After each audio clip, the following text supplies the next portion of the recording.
Hi, everybody, and welcome to a new edition of Newsmakers TV. I'm Jerry Roberts. It is Friday, February 9th, and I am here with my colleague, the great political and policy reporter, Josh Molina. And I have to say, Josh, speaking on behalf of both of us, we're shocked. We're just shocked.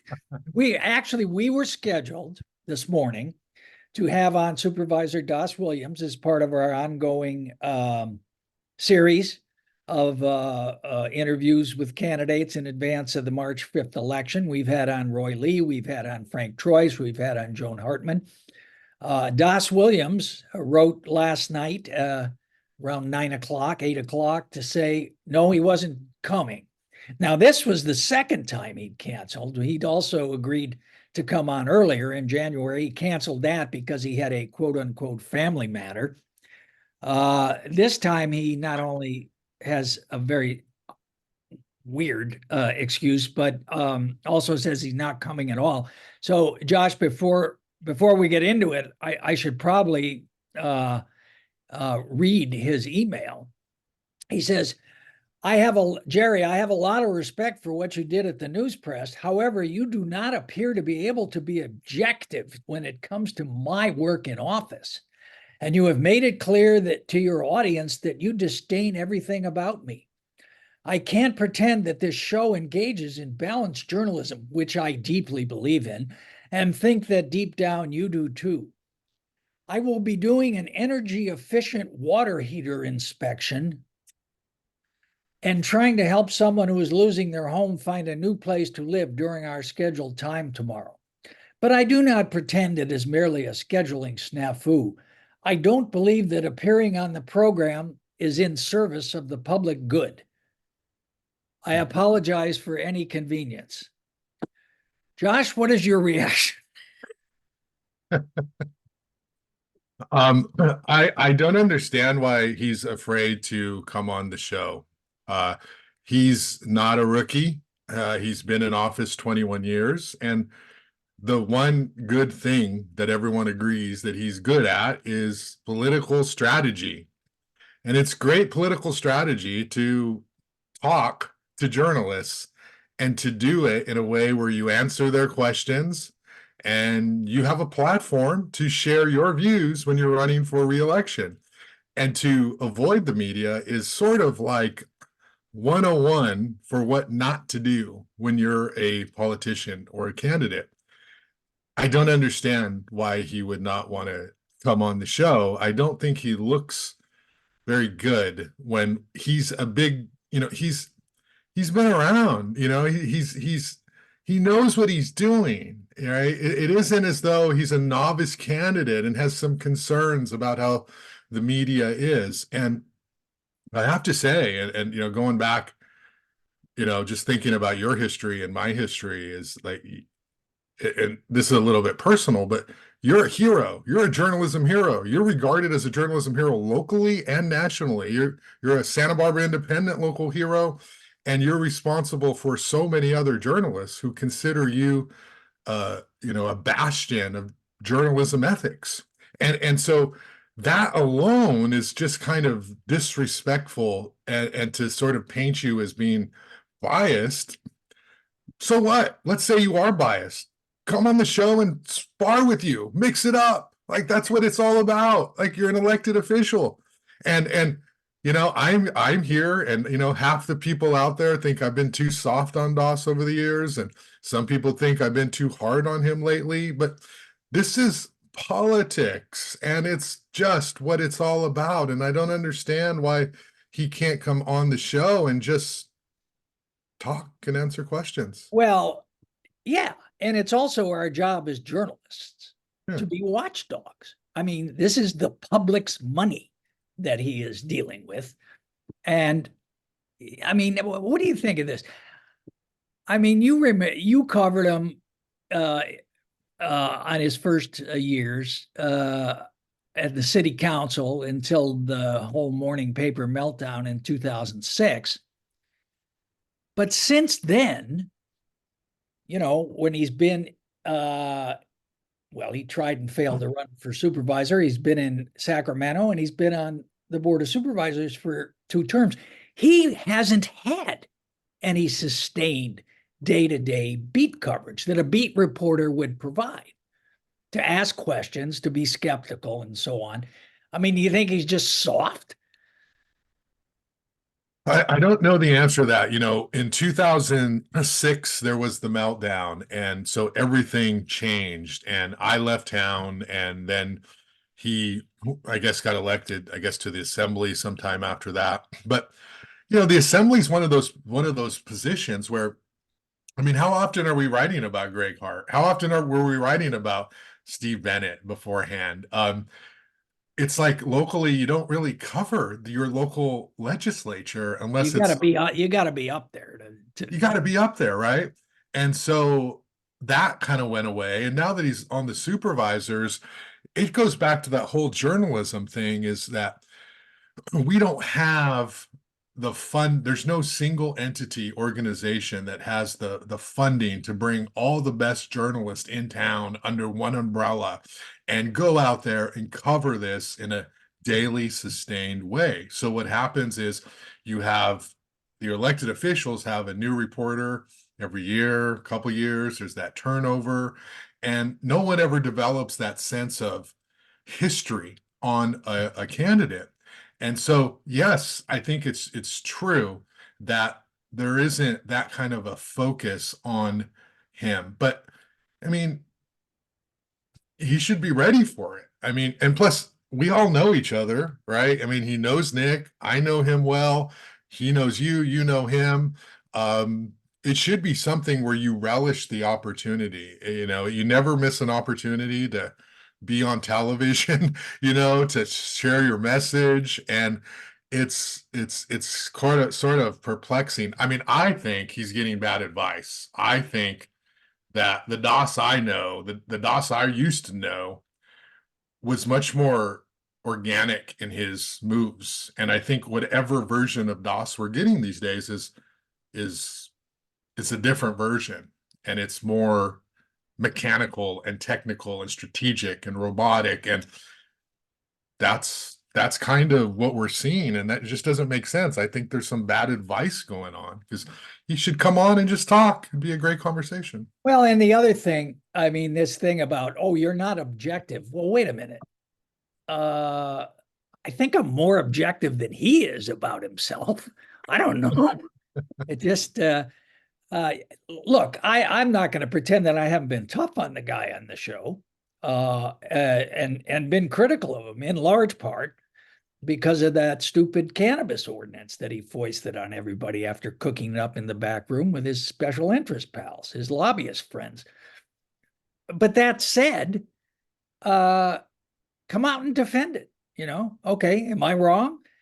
But to say, oh, that's not objective, well, it is objective, because I think, you know, by what's called in civil court the reasonable man standard, I guess it's probably the reasonable person standard now, someone looking at that, I think, would have a much different view of it than he personally would in terms of what's objective. The second thing is, I must have missed it if I ever said that Newsmakers is a daily newspaper. I mean, it's a couple of old guys over here, you know, trying to master technology from 2010 or whatever. But, you know, this is a show, and my column is analysis and commentary. That's what it is. I don't break a lot of news on here. I mean, I do when I can, but I mean, that's not what I'm trying to do. I'm trying to bring in other journalists to talk about sort of the how and why questions of what's happening in local news. I think most people who watch this show are already familiar with the basics of stuff. And you know, that's not like some big secret. So I'm really baffled by this, I have to say.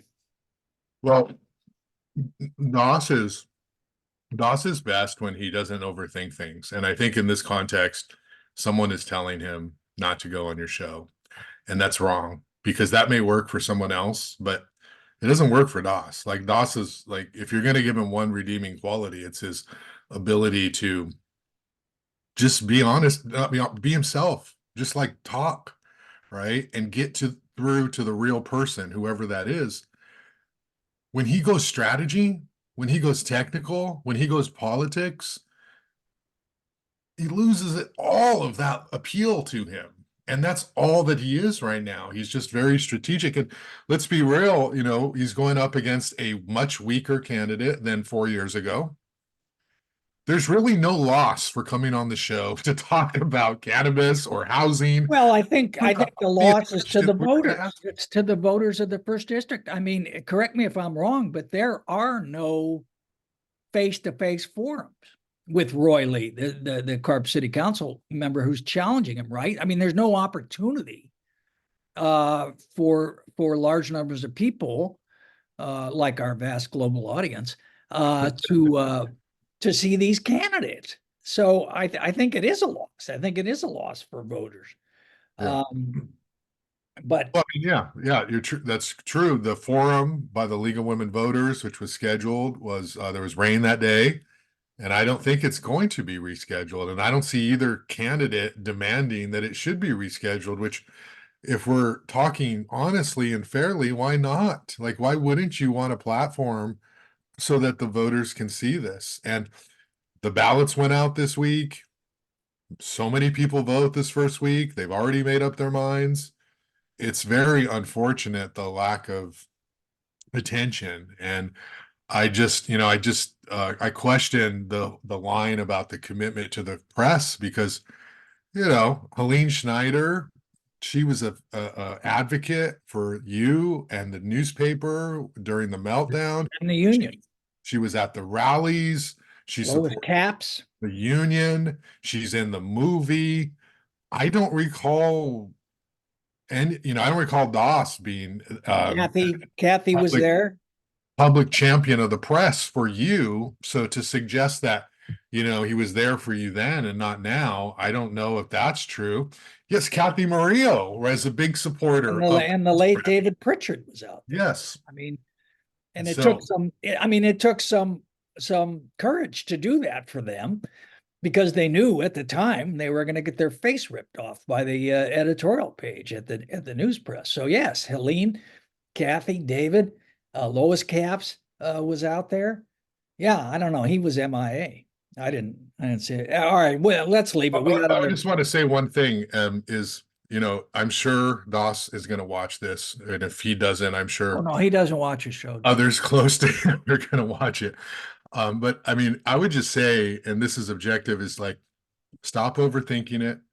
Stop trying to make villains of you, to some degree me.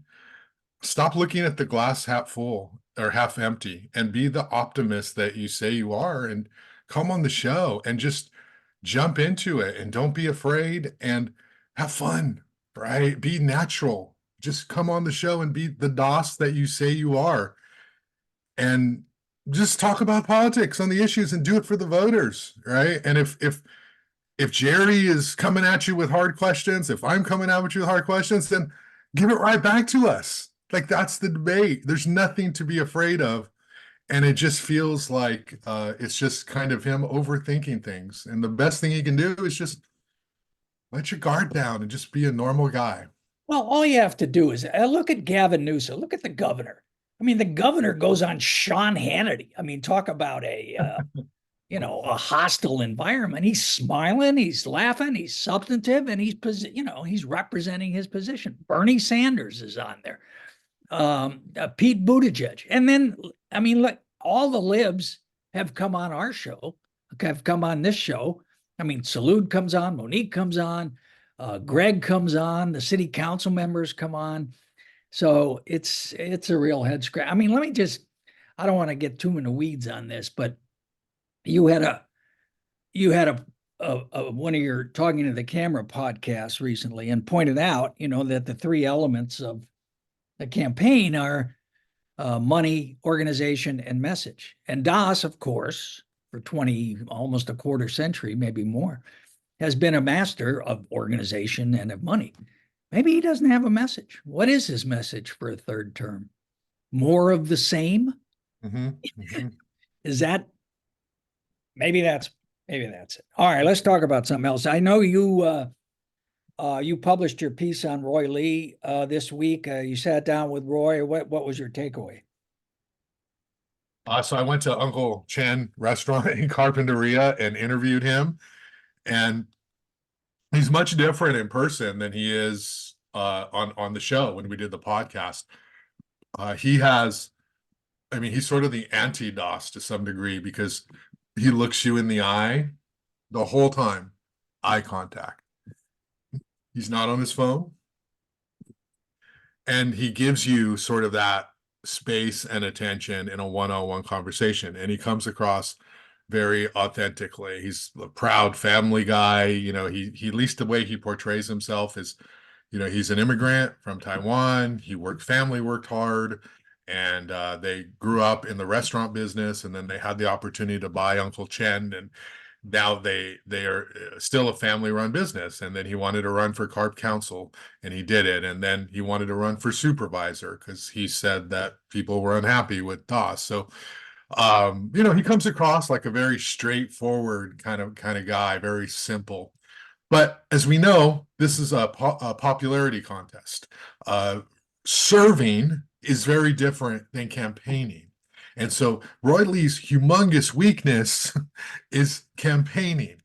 And Doss Williams's incredible strength is campaigning. And so that combination is a bad scenario for Roy. Roy told me he doesn't like to ask for money. It's not part of his culture to ask people for money. And you have to ask for money to win. Unless we're all playing by the same rules, the principled ethical stand of I do not want to take money because that means that I'm going to have to give a favor back to somebody, that doesn't hold up because the person you're running against is taking money.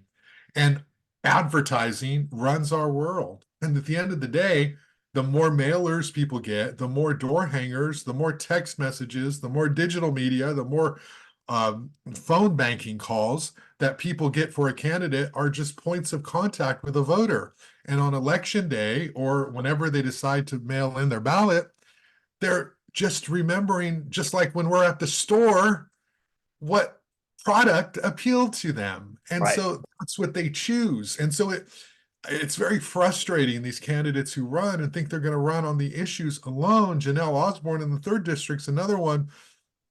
Is no, you have to play the game to win. And if you don't know how to play the game, then you need to not run or be an activist or do something in a different way.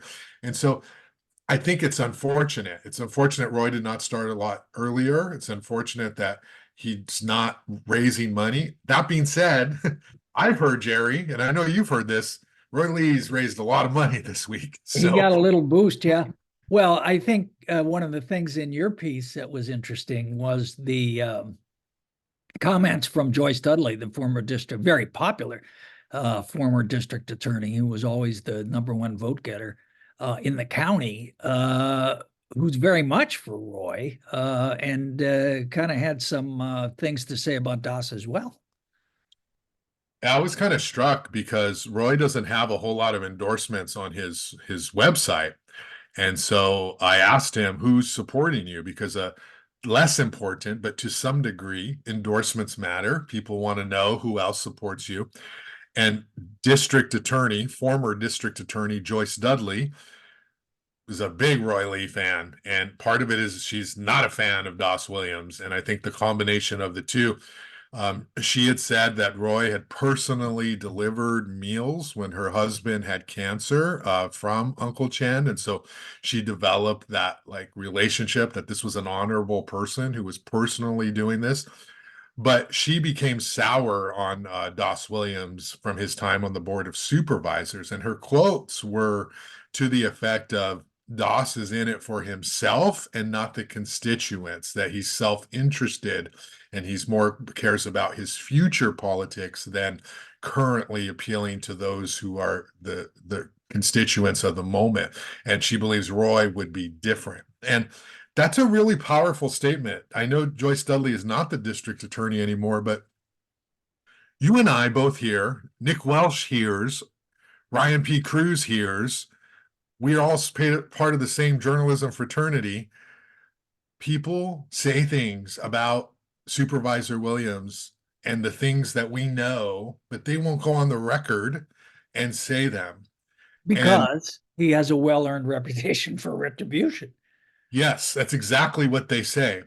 And so for Joyce Dudley to be able to say this on the record and give this quote to a journalist and to say that publicly is a pretty strong statement. And so a lot of it is, I think, just about anyone who would run against us to some degree would be a candidate.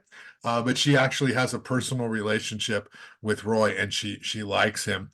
And there's this other narrative of, and I just want to say, because I know Doss Williams is going to be watching the show, and I've told Doss this. It's like I didn't, I believe in the Doss of the old days. Like I always thought that that was a person of incredible potential. Um, the underdog story. Okay, that's what I used to believe. I don't know what I believe now, and I try to be as objective as I can in my reporting. But these women's groups are not endorsing him. And so what is that all about? And it's tough for us as journalists, Jerry, because they tell us these things, but they tell us on anonymity, condition of anonymity, and they tell us these things, and they're so afraid. And it's so sad too. It's so sad for powerful feminist women in our community to be so afraid of a supervisor that they can't speak out in public for fear of retribution. It's so sad. And we're not making that up. Like that's a real thing. That's not like Women's political committee, dem women. Neither so one of them endorsed him. I wish Doss would fix that with those people. I mean, I want it like half full optimism, but when he doesn't come on the show, it's hard to like have that conversation and sort of say, what's going on here? Is there a backstory? What, maybe there's more to the story here. Tell us. Yeah.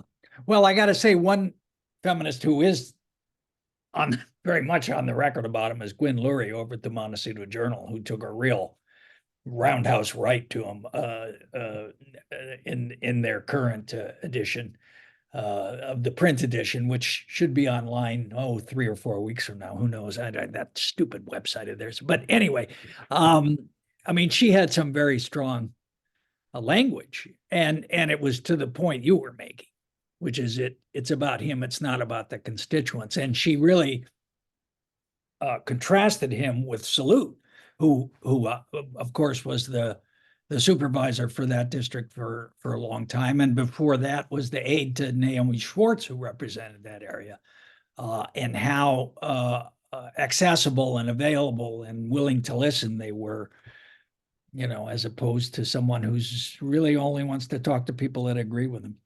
All right. You mentioned the cancellation of the League of Women Voters Forum for the first district, but there was also a cancellation in the third district where Joan Hartman is being challenged by investment banker Frank Troise and Lompoc Mayor Janelle Osborne. And Frank, as you've talked to him, and I think you've reported, he's not campaigning much. He thinks the campaigning is going to get done in the news media. But that was going to be, I think, probably the best covered event of the campaign, his best opportunity. So what do you think? What's your thought on that race right now?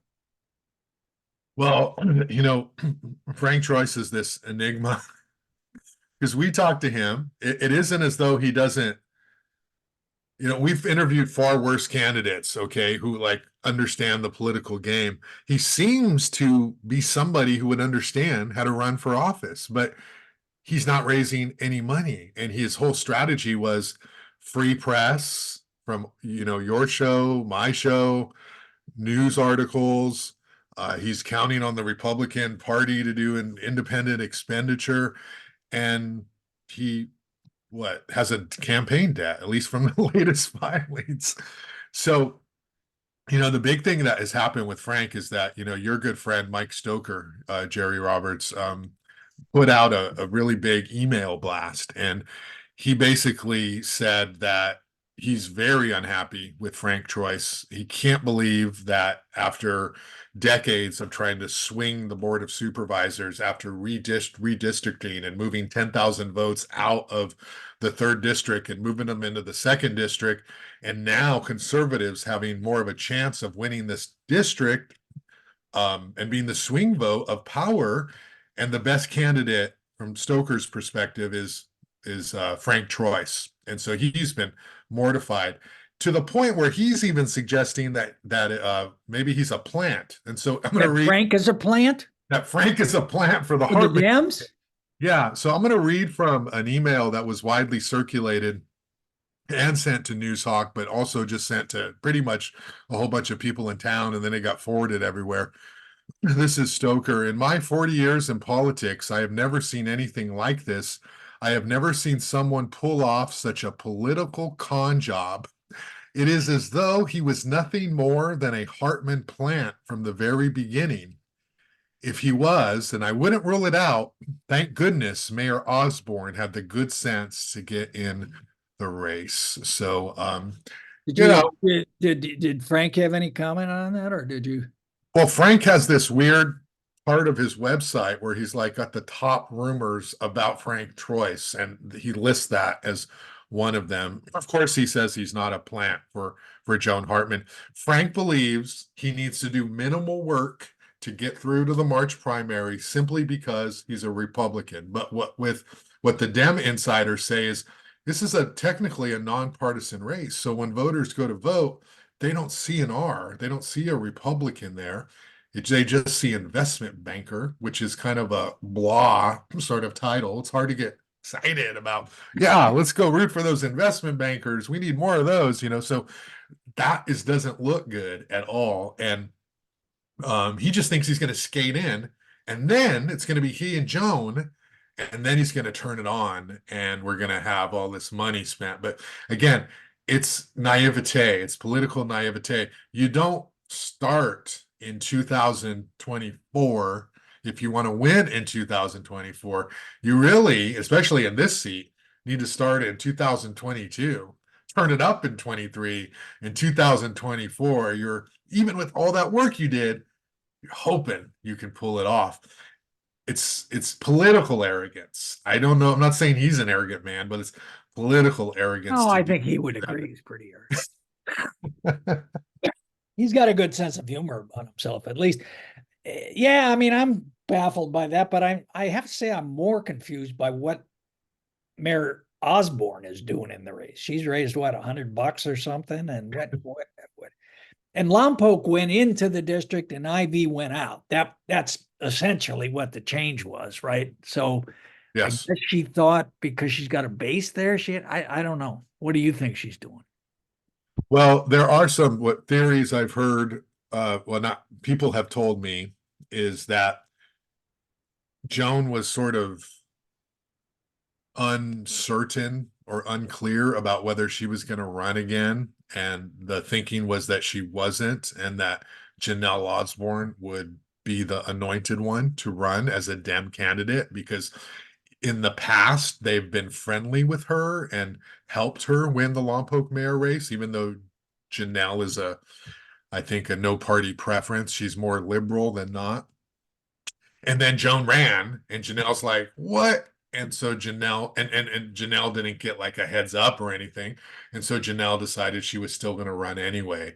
And I think her thinking is all it does is elevate her name. Like she's just more Janelle Osborne, and then later she'll run for something else or this seat after Joan formally decides not to run again. And maybe it's just, sometimes people run just for visibility, and maybe it's that. I'm trying to give her the benefit of the doubt. I know we're really hard on Doss and Frank for like, what are you doing? This doesn't make any sense. I guess we, could be that hard on Janelle. But I mean, I don't understand. I don't understand other than she's just trying to get her name out there because No, she could be claiming her place in line, for 4 years hence or 8 years hence. I don't know, but she's running as an independent. I mean, that's the other thing. I mean, as you say, they're all nonpartisan, but she's registered as an independent, which is going to, I mean, I have to say the deserts of California are littered with the bleached white bones of people who have tried to run as independents, and it's just hard to do. It's really hard to do. All right. Great, it's a great thing over like, water coolers or just sort of casual conversation about how we need to be moderates and in the middle. But when it comes to campaigns and electing, and you're making a case for why you're somebody different than the current one, you've got to go hard in the other direction, or you've got to say, I'm going to be what Joan is, but so much better. Wishy-washiness has never won anybody anything. You've got to come at things aggressively and strong and confident. And $100 does not say I'm a top tier candidate. Hey, speaking of being strong in your message, what do you think of Wade Cooper's new ads, online ads for Roy Lee? I mean, he had that, kind of picture of Roy, a time for a change, whatever. But now they seem to have changed. Now he's got, I don't know what do you call that, a GIF? I don't know what that is, but it sort of flips from Flickers. It says tired of DOS, right? And then yeah. then it goes, time for a change or something. But I told Wade, why don't you run, Wade? I mean, you seem to be the most fired up to take out DOS, and you know what to say, and you talk the game, and you should run, kind of thing. But I know, speaking of people going to watch the show, he's going to watch this and be like, Josh, stop talking, stop, but I know he's very excited about the latest infusion of Yeah. campaign money and energy around Roy Lee.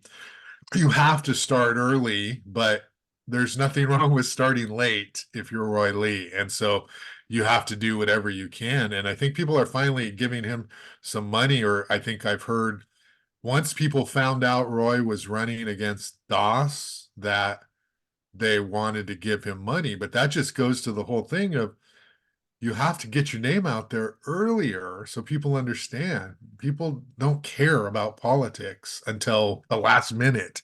Yeah. And so you have to kind of do everything you can to make inroads into their days, their lives. And um, so yeah, I believe Wade has some plans for promoting Roy Lee with this new infusion of money.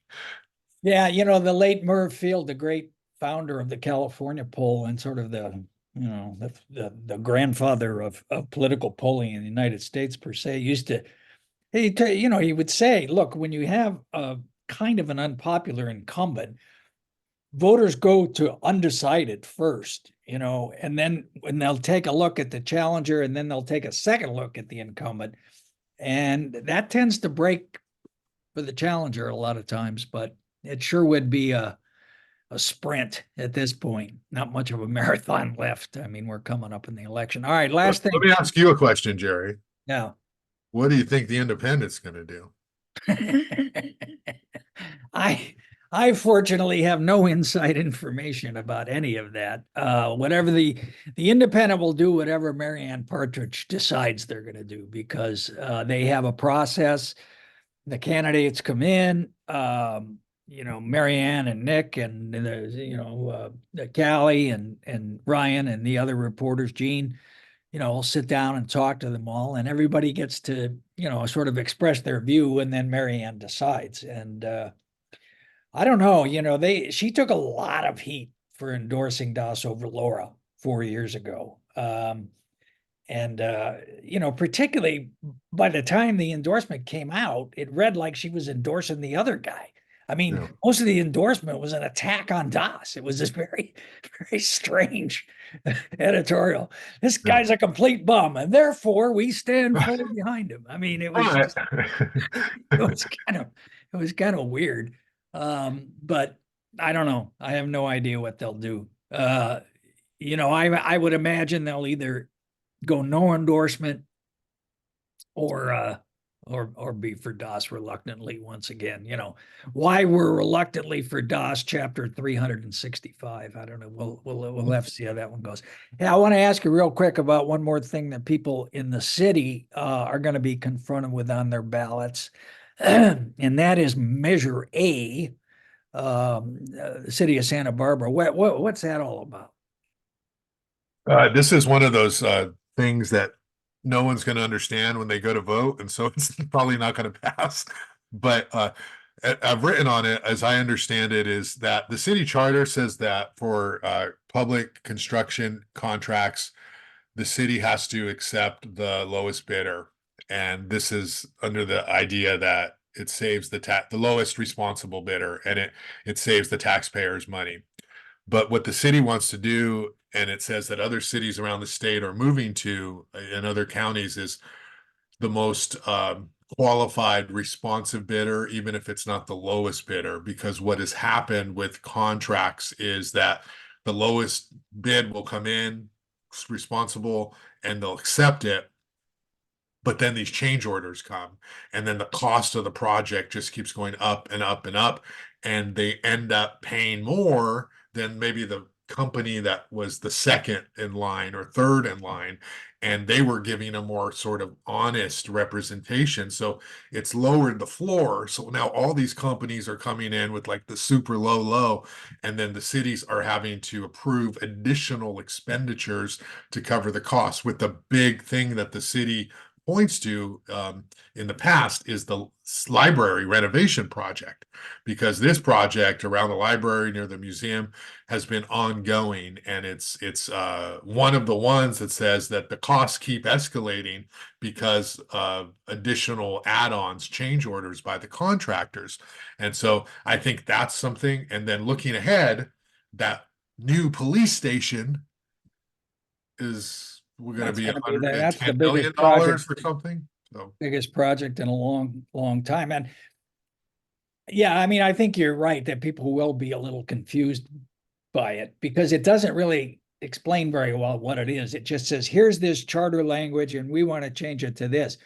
But that doesn't really tell you much about how it's implemented. I mean, anybody who's ever hired a contractor, starting with my wife, knows about change orders that just keep coming in and coming in. So presumably there would have to be some ceiling on that or some limit on that or something, but it doesn't say that in the ballot measure. So that would have to be implemented, I guess, by ordinance after the charter change is approved by the voters, because the ordinance obviously would just have to be approved by the mayor and the council. So, yeah, it's people tend to vote no on things they don't understand. So, you know, the mayor's out there with his ballot argument. Lanny Ebenstein, our good friend, a friend of the program, friend of newsmakers, has an opposite, an opponent's argument in it. But then I read on Newshawk this morning that he's also changed his mind. So maybe the rebuttal is, I don't know. Anyway, all right, it's all confusing. All right, well, listen, we read your Roy Lee piece. I assume there's a DOS piece coming in our future, and Newshawk will all right here, it's baking. that's because you had to get to the barbecue this week. Your news, your business, your BizHawk column this week. Yes. Boy, that sounds really good. Food always comes first. Did you get to taste any of it? Did you have any of it, or do you don't allow yourself to taste the food when you're I ready? wouldn't say that. No, I did not sample any of the best barbecue on this occasion because it was a Thursday, and Thursdays I'm doing a million things and running around, so I didn't have time, nor did they offer. So, the combination of the two, never turned down free food or a chance to be on TV or some other thing too. But I did not get a chance to eat, but I told them I would be back. So yeah, that's a new restaurant on State Street. And then the big one, Jerry, that I'm writing about next week, a little BizHawk preview, is Cookie Plug Santa Barbara is opening tomorrow. So it's a new cookie shop. New cookie place. Designer cookies, the big Wow. fat cookies that cost probably a bunch of money to get Right. killed by sugar. $14 cookie to go with your $3.50 small coffee from Starbucks. All right, man. Josh, Right. thanks a lot. We'll try to figure out what exactly is happening in the first district. And we'll be back next time. Thanks all for watching. We'll see you next time on Newsmakers. Thank you, Jerry.